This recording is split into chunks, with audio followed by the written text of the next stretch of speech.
तो बच्चों स्टार्ट करते हैं आज की क्लास। बच्चों आज हम अकाउंटिंग फॉर शेयर कैपिटल्स के फुल फ्लैज क्वेश्चंस करेंगे। जैसे कि लास्ट क्लास तक हमारे सारे टॉपिक खत्म हो चुके हैं, अब हमारे जो फुल फ्लैज क्वेश्चंस बचे हैं जो कि एग्जाम्स में 8 मार्क्स के आते हैं, आज हम उसको स्टार्ट करेंगे। तो क्वेश्चन नंबर 68 करेंगे आज हम। Commerce publications limited issued 50,000 equity shares of 10 each at a premium of 10%। हमें इस 10 का 10% निकालना होता है, यानी कि जो होता है 1। As under on application 2 rupees, on allotment 5 rupees, जिसके अंदर प्रीमियम इंक्लूड होता है। अगर कहीं मेंशन ना हो तो हमें यह अपने आप ही ऑब्जर्व करना होता है कि अलॉटमेंट के अंदर ही प्रीमियम इंक्लूड होगा। On first call 2 rupees, on final call 2 rupees. The calls were made by the company and all the money was duly received except the allotment and the call money on 500। यानी कि सारे का सारा पैसा तो मिल गया company को, लेकिन अलॉटमेंट और कॉल्स का पैसा जिसके पास 500 शेयर्स थे उसका नहीं मिला। अब वो किसके पास थे उसका नाम मेंशन नहीं है, तो हम 500 शेयर्स की कॉल्स इन अरियर के हिसाब से एंट्री करेंगे। These shares were therefore forfeited and later reissued at 9 per share at fully paid up। यानी कि वही जो 500 के 500 शेयर्स थे वो पूरे के पूरे जो फॉरफिट किए थे उनको बाद में री इशू कर दिया गया 9 रुपये पर शेयर के हिसाब से, जो पूरे पेड अप हुए। अगर मैं बात करूं तो कंपनी ने पूरी कॉल्स तक का इंतजार किया था। Pass necessary journal entry to record the above transactions. तो ये बच्चों बहुत आसान क्वेश्चंस हैं, हालांकि ये फुल फ्लैज क्वेश्चंस हैं। तो अब हम स्टार्ट करते हैं क्वेश्चन नंबर 68 को, और आज हम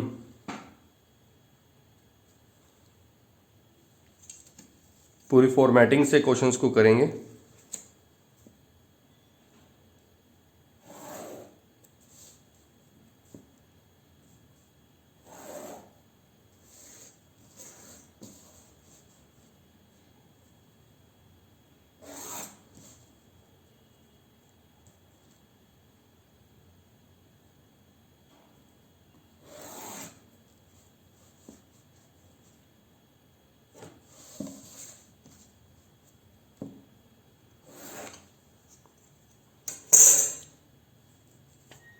तो यहाँ लिखेंगे इन द बुक, जो भी फर्म का नाम है, of commerce publications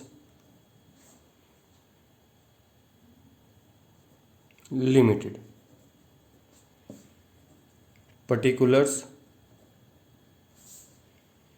debit rupees, credit rupees. यहाँ पे बच्चों डेट आती है जो कि अभी मेंशन नहीं है किसी भी पॉइंट में। अगर डेट दे रखी होगी तो डेट आएगी, और यहाँ आता है एक लेजर फॉलियो। ठीक है बच्चों, तो इस तरीके से हमारे को पूरा फॉर्मेट बनाना होगा। तो पहला हमारा क्या एंट्री होती है बच्चों? पहली हमारी होती है एप्लीकेशन को रिसीव करने की। तो पहली entry bank account debit to equity share capital. अगर ये इक्विटी अगर हमारे पास मेंशन हो और अगर आपने इक्विटी नहीं डाला तो बहुत गड़बड़ हो जाएगी बच्चों, बहुत मार्क्स कट जाएंगे, तो इसका बहुत ध्यान रखना। 50,000 इक्विटी शेयर है। देखो यहाँ पे इक्विटी वर्ड लिखा हुआ है। एप्लीकेशन के वक्त की जो कॉल थी वो 2 रुपये की थी, तो 50,000 इंटू 2 यहाँ पे मैं लिख देता हूं। हालांकि ये चीज़ें आपको एग्जाम्स में लिखने की ज़रूरत नहीं है, अभी हम सीख रहे हैं क्वेश्चंस को करना, तो हमें ये सब चीज़ लिखना ज़रूरी है। तो equity being share capital, money received for 50,000 shares at ₹2 each. ठीक है बच्चों। अब हम इसको ट्रांसफ़र करेंगे, जो पैसा हमारे को रिसीव हुआ एप्लीकेशन के वक्त उसको हम ट्रांसफ़र करेंगे। तो equity share capital application equity share application account debit to equity share capital.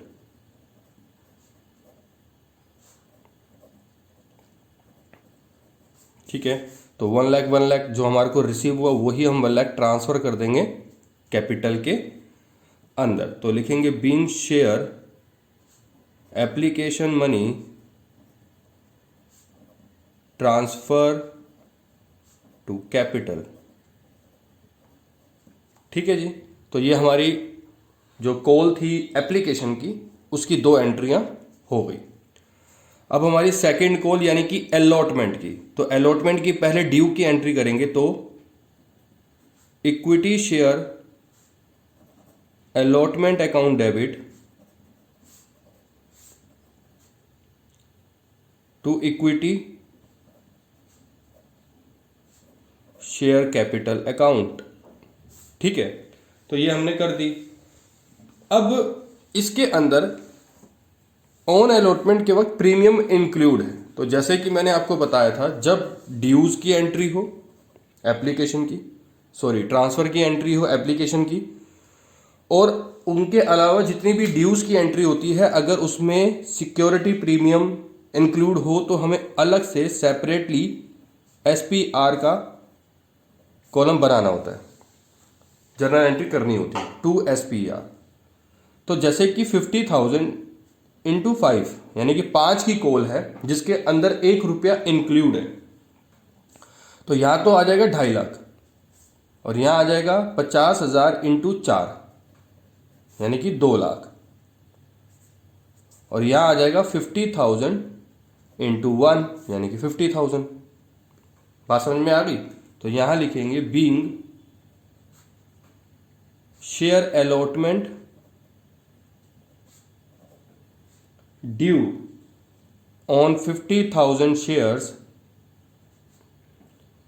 at ₹5 each including 1 premium। ठीक है बच्चों, तो ये हमारी एंट्री हो गई अलॉटमेंट की फर्स्ट एंट्री। अब बच्चों, कोई ऐसा व्यक्ति जिसने अलॉटमेंट के वक्त पेमेंट ना दी हो, तो वो हमारा जिक्र हुआ था। ये 500 शेयर्स जिस भी व्यक्ति के पास थे, हमारे पास व्यक्ति का नाम मेंशन नहीं है, जिसको 500 शेयर्स अलॉट किए गए थे कंपनी के द्वारा, उसने अलॉटमेंट और कॉल यानी कि फर्स्ट कॉल और जो सेकंड कॉल हमारी बनी हुई है उसमें पेमेंट नहीं करी। तो जब अलॉटमेंट के वक्त पेमेंट नहीं आई तो हम क्या करेंगे, bank account debit to equity share allotment. देखो, कायदे से तो यही होती है, या तो हम एक डायरेक्ट एंट्री कर दे यानी कि 50,000 शेयर्स जो थे उसमें से 500 शेयर्स माइनस कर दे यानी कि 49,500 बच गया इंटू 5, या तो हम ये कर दे, सीधा डायरेक्ट काम खत्म। लेकिन हमें इस डेबिट और इस क्रेडिट को अगर मैच करना है, यानी कि इक्विटी शेयर कैपिटल जो ये 2.5 लाख है, उस इक्विटी शेयर कैपिटल अलॉटमेंट यहां पर इक्विटी शेयर अलॉटमेंट है, इस इक्विटी शेयर अलॉटमेंट डेबिट से इक्विटी शेयर अलॉटमेंट क्रेडिट जो है वो हमको मैच करना है, तो हमें यहां पे 2.5 लाख ही लिखना पड़ेगा। और यहां पर तो 49,500 से ही तो पेमेंट आई है, क्योंकि 500 शेयर्स की हमारे पास, जो 500 शेयर जिनके पास भी थे उनका पैसा नहीं आया। तो 50,000 शेयर्स में से 500 शेयर्स का पैसा नहीं आया, तो 49,500 बचे इंटू 5, तो ये तो हम कर देंगे। बाकी हम कॉल्स इन अरियर डेबिट कर देंगे जो कि हमारे पास नहीं आए 500 शेयर के हिसाब से। ठीक है बच्चों, यहां तक समझ में आ गई? तो 49,500 इंटू 5 करेंगे तो 2,47,500 होता है। उसी तरीके से 500 इंटू 5 होता है 2500। ठीक है बच्चों, तो वो 2 एंट्री हमारी हो गई। अब हम करेंगे फर्स्ट कॉल की एंट्री। तो इक्विटी शेयर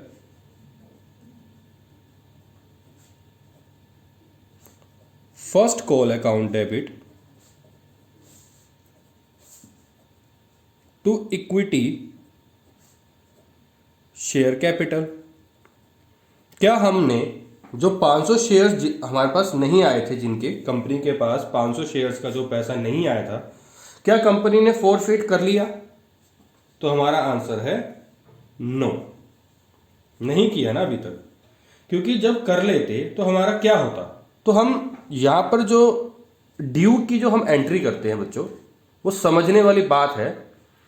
ड्यू की जो हम एंट्री करते हैं वो हम करते हैं ये देखकर कि कुछ कंपनी ने कुछ शेयर्स फॉरफिट तो नहीं किए। अगर फॉरफिट कर लिए तो उसका ड्यूज में भी नाम नहीं आएगा, यानी कि ड्यूज के वक्त उन कॉल्स को हम नहीं मंगा सकते जिन कॉल्स को कंपनी ने फॉरफिट कर लिया। तो ध्यान रखना, अभी तक कुछ फॉरफिट नहीं किया है तो 50,000 ही ड्यूज के हिसाब से हम पैसा मंगवाएंगे, ध्यान रखना। तो फर्स्ट कॉल कितने की है? 2 रुपए की, 1 लाख और 1 लाख। क्योंकि जब तक कंपनी फॉरफिट ना कर ले तब तक कंपनी को या उस बंदे को आस होती है कि मेरे शेयर सभी जिंदा है, मैं अभी दोबारा से उसको पेमेंट कर सकता हूं। ठीक है, तो यहां पर हम ड्यूज की एंट्री मारेंगे। Being share allotment being share first capital first call receive तो हुई नहीं, ड्यूज है, due on 50,000 shares at 2 rupees each. ठीक है, अब हमारी ये एंट्री हो गई फर्स्ट कॉल के ड्यूज की। अब हमारी आने की एंट्री हो गई। क्या जिस व्यक्ति ने 500 शेयर्स के हिसाब से अलॉटमेंट में पैसा नहीं दिया, तो देखो क्वेश्चन में मेंशन भी है कि अलॉटमेंट के वक्त नहीं दिया, कॉल्स में भी नहीं दिया, कॉल मनी भी नहीं दी, तो यानी कि बैंक अकाउंट डेबिट। देखो क्वेश्चन में तो मेंशन है कि भाई कॉल में नहीं दी, बट कंपनी को तो अभी ये है या फिर उस व्यक्ति को ये आशा कि अभी मेरे शेयर्स जिंदा हैं, तो जब तक जिंदा है तब तक हम ड्यूज में उस 500 शेयर्स का नाम लेते रहेंगे। To equity share first call account. ठीक है जी, 49,500 के हिसाब से ही आएगा पैसा, ऑब्वियस ही बात है, क्योंकि 500 शेयर्स का नहीं आ रहा तो 49,500 के हिसाब से आएगा 2, यानी कि कितना होता है 99,000। ठीक है, अब यहां पर हमें वो 1 लाख कंप्लीट करना है, तो हमें इक्वल्स इन अरियर अकाउंट डेबिट मेंशन करना पड़ेगा, यानी कि 500 इंटू 2 यानी कि 1000। बात समझ में आ गई जी? तो यहां पर हम नरेशन डालेंगे। Being first call received on 49,500 shares and 500 shares failed to pay। ठीक है बच्चों, तो ये थी हमारी फर्स्ट कॉल की 2 एंट्री। अब हमारी सेकंड कॉल, क्योंकि सेकंड कॉल मेड हुई है, बनी है, तो उसकी भी हम एंट्री करेंगे जी। ठीक है बच्चों, तो सेकंड कॉल की एंट्री।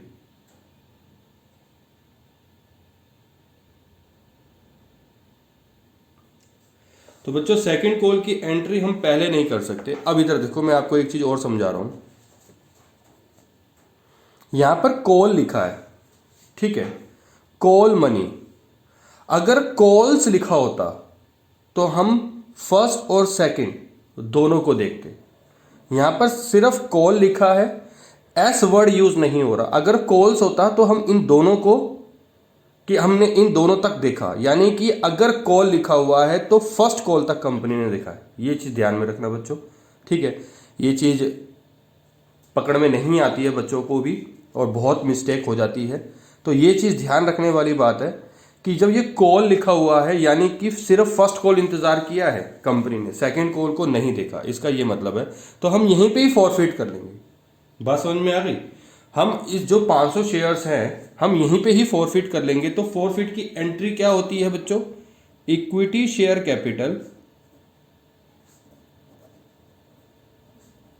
Account debit. अब इसके अंदर हम प्रीमियम का नाम लेंगे। क्यों लेंगे? क्योंकि जो अलॉटमेंट, क्योंकि अलॉटमेंट में भी नॉन पेमेंट थी ना, यानी कि जो 500 शेयर्स हैं वो अलॉटमेंट के वक्त भी नहीं आए ना, तो उसमें प्रीमियम था, हाँ जी था, तो हम प्रीमियम का यहां पर अलग से मेंशन करेंगे। तो SPR account debit to share forfeited, forfeiture account to share allotment account to share first call account. अब यहां पर एक छोटी सी मिस्टेक करी है, यहां पर इक्विटी नहीं डाला, तो इक्विटी डाल देना चाहिए। ठीक है, यही सब चीजें ध्यान में देने वाली है बच्चों। ठीक है, तो ये तो हो गया हमारा एंट्री। अब हमें डालना है अमाउंट। देखो बच्चों, कितने शेयर्स थे जो फॉरफिट किए? 500। ठीक है जी, 500 शेयर्स हमने फॉरफिट करे और हमने कहां तक कॉल देखी? देखो बच्चों, ये है 2 + 4 6, 6 + 2 8। हमने सेकंड कॉल यानी कि जो फाइनल कॉल है वो हमने देखी भी नहीं, यानी कि वो हमने मेड नहीं करी, कंपनी ने नहीं बनाई। तो हमारे यहां पर जो एंट्री होगी वो 500 × 8 से होगी, 10 से नहीं होगी, ध्यान रखना। 10 से तभी होगी जब एट द एंड तक कंपनी ने देखा हो या एंट्री चलाई हो। SPR वही 500 × 1 से, ये तो एक ही की है, तो ये हो गया 4000 और ये हो गया 500। समझ में आ गया SPR और ये अमाउंट कैसे डाला? शेयर फॉरफीचर कितने हुए जी? देखो बच्चों, हमने जो शेयर फॉरफीचर करे थे वो हमने एप्लीकेशन के ही किए होंगे, क्योंकि अलॉटमेंट के वक्त तो पैसा आया नहीं ना। तो 500 × 2 यानी कि 1000 रुपए कंपनी ने फॉरफिट किए होंगे। बाकी क्या बचा जी? 500 × 5 और 500 × 2, 2500 शेयर अलॉटमेंट में और 1000 रुपए किसमें? फर्स्ट कॉल में। बात समझ में आ गई जी? तो ये था हमारा फॉरफीचर की एंट्री। ठीक है बच्चों, तो ये हमारी एंट्री हो गई है। अब सेकंड कॉल बनी होगी, तो पहले यहां पर हम एक नरेशन डाल देते हैं। Being 500 shares forfeited for the non-payment of ₹7 including 1 premium। 8 आएगा, 8 इंक्लूडिंग 1 प्रीमियम। ठीक है बच्चों, यहां तक समझ में आ गया? आगे अब उसने सेकंड कॉल मंगवाई, तो मंगवाने में सब मतलब ड्यूज की, तो पहले इक्विटी शेयर फाइनल कॉल। ठीक है, equity share final call account debit to equity share capital account. कितने से होगी? अब यहां पर ध्यान रखने वाली बात है, कंपनी ने वो 500 शेयर्स जो कि नॉन पेमेंट हो रहे थे अलॉटमेंट और फर्स्ट कॉल, क्या वो फॉरफिट कर ली? हाँ जी, फॉरफिट कर ली। जब वो फॉरफिट कर ली तो ड्यूज में इन 500 शेयर्स का कहीं नाम नहीं आएगा, तो 49,500 से होगी। बच्चों ध्यान रखना ये चीज। जब कंपनी वो शेयर्स फॉरफिट कर लेती है तो आगे जब कॉल बची हुई होती है तो उस कॉल्स के अंदर, रेस्ट ऑफ द कॉल्स के अंदर हम उस 500 शेयर्स या जितने भी शेयर्स हो जो कि फॉरफिट कर लिए हों उनका नाम नहीं ले सकते। 49,500 × 2 99,000, 99,000 और 99,000। ठीक है जी। अब नरेशन अपने आप लिख लेना। फिर हमारी बैंक में एंट्री आई होगी, पैसा आया होगा, bank account debit to equity share final call. ठीक है जी। तो बैंक में पैसा 49,500 के हिसाब से आया, क्योंकि और कोई ऐसा व्यक्ति नहीं है जिन्होंने फाइनल कॉल के वक्त पैसा नहीं दिया हो। तो फाइनल कॉल में 99,000 के पूरे आ गए। ठीक है। अब कंपनी ने एक चीज मेंशन करी, कि हमने उस शेयर्स को फॉरफिट कर लिए जो कि नॉन पेमेंट थे। ठीक है जी, जो कि नॉन पेमेंट थे उनको हमने फॉरफिट कर लिए। ठीक है, जो फॉरफिट किए थे उनको री इशू कर लिए, ये नाम आ रहा था, मतलब ये बात भी हुई है आगे। तो हमने जब फॉरफिट करे तो उसकी एंट्री क्या होती? Journal entry bank account debit to equity share capital. Main तो ये एंट्री है जी, ठीक है, अब हुआ क्या, पेड अप तो फुली थे, fully paid up, fully paid up का मतलब क्या हुआ, 10 के 10, बात समझ में आ गई। लेकिन री इशू करें 9 रुपए के हिसाब से। ध्यान रखना, जब लिखा होता है फुली पेड अप, तो फुली पेड अप का मतलब क्या होता हैगा, एप्लीकेशन की कॉल 2 रुपए की, अलॉटमेंट की 4 रुपए की, प्रीमियम इंक्लूड नहीं करेंगे इस पेड अप में, और फर्स्ट कॉल की 2 रुपए की, फाइनल कॉल की 2 रुपए की। जब फुली पेड अप लिखा हुआ हो तो क्या करेंगे हम, यहां पर तो जो एंट्री है वो 500 इंटू 10 से कर देंगे, यानी कि 5000।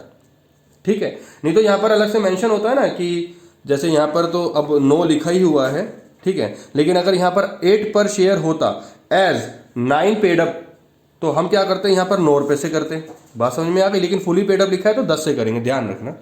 और यहां पर लिख देंगे शेयर फॉरफिटेड, क्योंकि जब भी कंपनी कम में री इशू करती है तो डेबिट में शेयर फॉरफिटेड होता है, डिस्काउंट का कहीं नाम नहीं आता। ये मैं आपको लास्ट क्लास में भी समझा चुका हूं। तो 500 इंटू 9 और 500 इंटू 1, पूरे के पूरे शेयर करे थे इसलिए 500 के हिसाब से आ रहा, तो यहां पर 4500 और यहां पर 500। यहां तक बात समझ में आ गई बच्चों। अब हमको एक चीज देखनी है कि शेयर्स तो पूरे के पूरे री इशू कर दिए, तो हमारे को इसमें फॉर्मूला लगाने की कोई आवश्यकता नहीं है। जो हम फॉर्मूला लगाते थे ना उसकी कोई आवश्यकता नहीं है। यहां पर हम देखेंगे फॉरफिटेड कितना हुआ, जो क्रेडिट हुआ बच्चों वो हुआ 1000 रुपये, और यहां पर डेबिट कितना हुआ 500। तो नंबर 1 हो गया, ये वाला हो गया नंबर 1, और ये हो गया नंबर 2। तो हम सीधा लिख देंगे नंबर 1 माइनस नंबर 2। तो सीधा एक एंट्री करेंगे, शेयर फॉरफीचर